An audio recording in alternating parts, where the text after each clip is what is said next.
Victorian readers adored lies, not accidents, designed fantasies wearing the mask of truth. And those hoaxes didn't just trick a few people. They taught a new mass audience how to read, how to doubt, and sometimes how to fall for the same nonsense all over again. Today, we're storming 5 of the century's loudest frauds, from Bat People on the Moon to a fake memoir that rewired American folklore. Stick with me, because the ending involves a man who confessed his decade-long con and still had believers. Let's set the stage. The 19th century explodes with cheap print, fast news, and wild science. Telescopes get bigger, balloons rise into the clouds, and the public eats up anything labeled authentic. Authors and editors see an opportunity. If the headline feels true, the facts can catch up later, or never. Start with the blockbuster, The Great Moon Hoax of 1835. The New York Sun runs a 6-part scientific series, supposedly reprinted from the Edinburgh Journal of Science, an issue that didn't exist, from a journal that had already shut down. The author uses a fake witness, Dr. Andrew Grant, and pins the discoveries on the respected astronomer Sir John Herschel. What discoveries? Forests, bison, sapphire temples, and yes, a flying species called Vespertilio homo, bat-winged people gliding over lunar cliffs. The tone is sober, the detail precise, and the city goes berserk. Crowds besiege the Sun's office waiting for extras. Other papers reprint it. Only when the Bat People show up do rival editors start shouting, "Hoax." Herschel himself gets harassed with letters and later calls the whole thing ridiculous. By mid-September, the Sun quietly caves, and the reporter, Richard Adams Locke, eventually frames it as satire. Satire, sure, but circulation soars, and a lesson lands hard. Adorn a fantasy with footnotes, and the public will pay for it.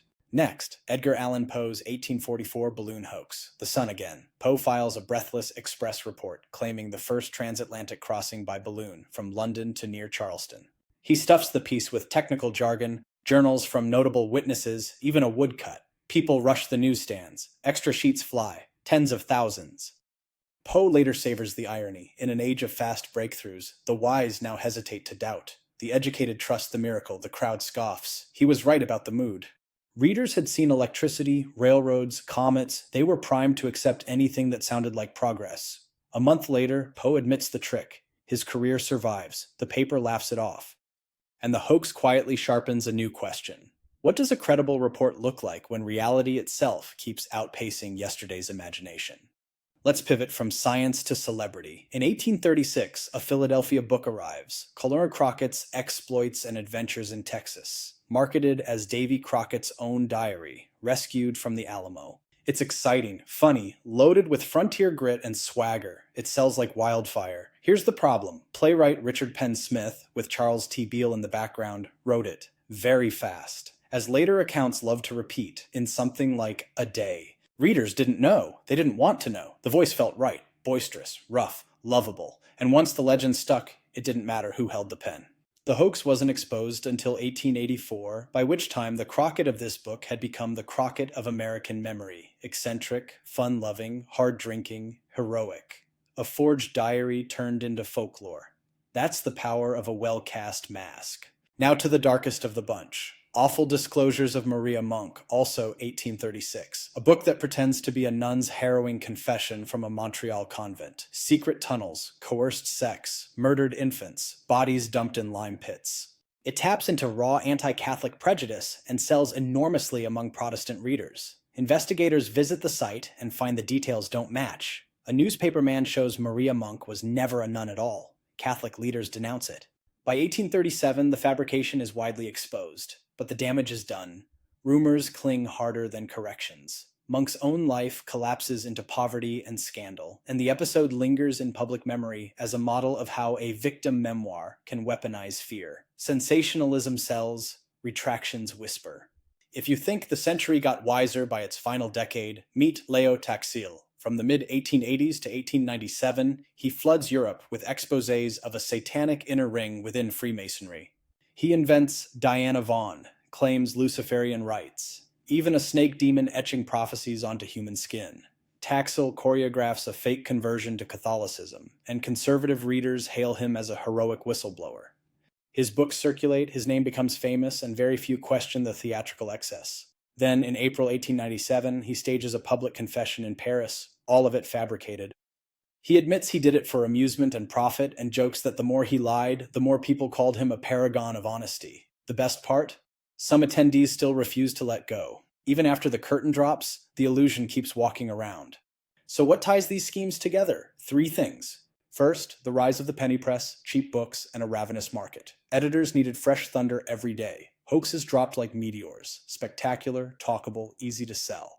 The Sun's Moon Hoax didn't just boost circulation, it taught every editor how far readers would follow authority and detail. Second, the aura of science and authenticity. Telescopes and balloons made miracles plausible. A pseudo-diary made a folk hero feel present in your hands. A confession promised moral clarity in a chaotic world. In each case, a solid, authoritative voice did the heavy lifting. Admit it, you can hear those headlines and feel your pulse quicken. Third, the lasting consequences. Poe's prank becomes commentary on the new credulity of the learned. Maria Monk inflames prejudice and harms real people.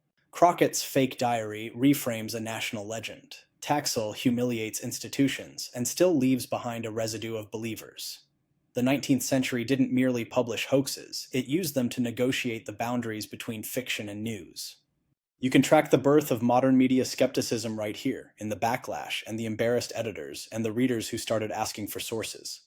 Quick thought experiment. If you're in 1835 and a trusted paper tells you a respected astronomer saw bat people through a massive new lens, do you laugh or do you buy the extra? Be honest. We all have pressure points. For our century, it's data visualizations and expert threads. For theirs, it was telescopes, travel, and spiritual warfare. Different costumes, same thrill.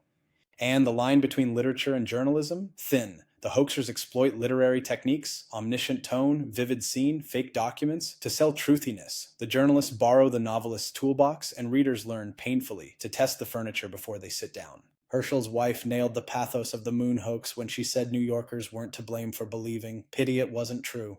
That yearning, wanting the marvelous to be real, drives half the canon and half the con.